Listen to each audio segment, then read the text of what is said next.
My name is Nathan. I'm the founder of MetaSignals, and we help you to trade crypto with a proven edge. Let's talk a little bit today about risk management and position size. There's a good reason that every successful trader comes back to two topics, basically, which is the psychology of trading and the risk management. When it comes to risk management, you've got to have rules that you've set in advance that you follow no matter what. If you break your rules, you may get away with it for a while, especially in trending markets, but eventually you're going to blow up the account. So what does this mean in terms of MetaSignals? It means you've got to have a percent of your account that you're willing to risk on any one trade. So $100,000 account, if you risk 1% of your account per trade, that's conservative. You're going to lose $1,000 if you're wrong. Okay. At the same time, you've also got to have a maximum percent of your account that you're willing to put at risk at any one time. So if you're risking 1% of your account per trade, we aim for the 10 to 15% range, where if 10 to 15% of our account is at risk in pending trades, we ignore any new alerts. We don't take any new trades. Why? Because we want to protect capital. That's basically the name of the game. Yeah, you have an edge. You're trading within a system that delivers an edge, but you still have to protect your capital. You can't afford massive drawdowns. And on the screen here, we have our pending resolved alerts dashboard, which updates every 15 minutes. And you can see we've got winners, losers, and a lot of pending alerts, probably waiting for Q1 2026. And you can see we have big winning streaks and the inevitable losing streaks. So the goal here with the risk management is to protect yourself from the losing streaks. So when these streaks come, you're not exposed to the extent of the entire streak because you've already stopped taking trades once a certain percentage is at risk. That percentage is going to be different for different people. Like I said, we like 1% per trade, with no one trade being any more important than any other. And we like to stop taking trades when 10 to 15% of the account is at risk. More aggressive people might risk 2 or 3% per trade, and they might put up to 20% of their account balance at risk at any one time. We can't tell you how to do it. We can tell you what we're comfortable with.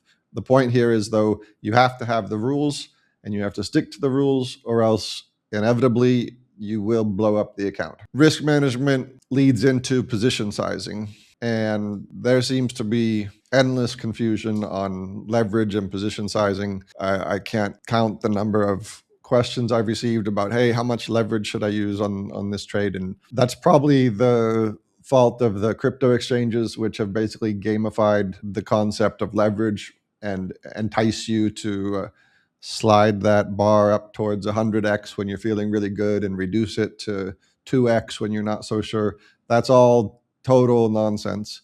What matters is your position size, and you find your position size based on the account size. So here we have a $100,000 account. The entry to stop loss distance in terms of a percentage. So here we're just saying it's a 3% move from our entry down to our stop loss. And for this example, we're willing to risk 2% of our account per trade. For now, let's just leave the leverage at 1x. And it shows us, all right, you need a margin of $66,000. Your max loss is $2,000. Your total position size required in order to lose $2,000 is $66,666. All right. Now, you can see if we increase this to 5x, because now we're feeling better about this trade, right? So let's increase the leverage. Nothing changes in terms of position size. We still need the same 66,666 in order to lose $2,000 when we're wrong, based on these two numbers, right?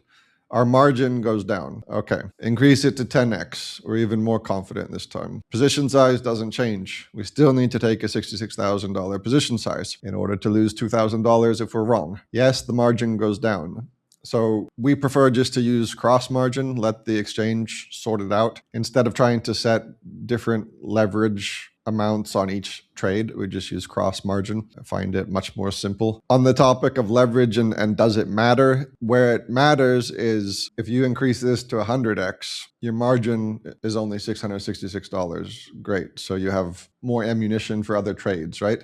The problem and why this matters now is because your stop loss is 3% from entry. But with 100x leverage, if price moves 1% from entry towards your stop loss, you're going to lose it all. So you don't even have a chance to let the trade play out, flirt with the stop loss.